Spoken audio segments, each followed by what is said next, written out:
Hey everyone, welcome back to my channel, Everything Marketing. Today we're going to be showing you how to add a user into Google My Business, whether that's for a client or whether you are outsourcing your marketing needs or whatnot. So this is going to be really quick. First of all, I want to go over kind of the terms of having an owner, manager, or a site manager on your account.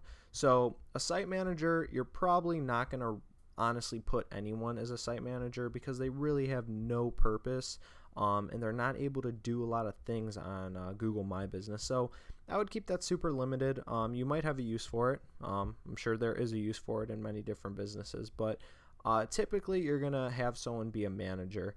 You can't have them be an owner. They will be able to add and remove users and remove business profiles. That pretty much separates an owner and a manager.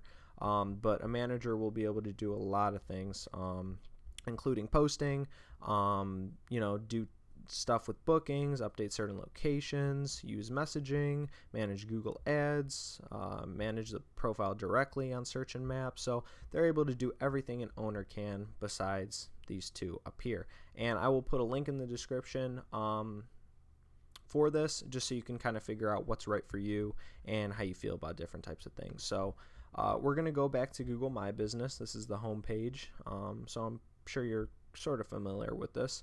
We're going to go to users, and right here you have your permissions. Obviously it's going to show you right here, and it's going to give you this little plus icon for inviting a new user or add one of your location groups. Typically you're just going to invite a new user. So you would throw their name or their email address in there, and you're going to choose a role for them. So they could either do owner, manager, or site manager. So it's simple as that, guys. I figured I'd go over just so it's nice and clear.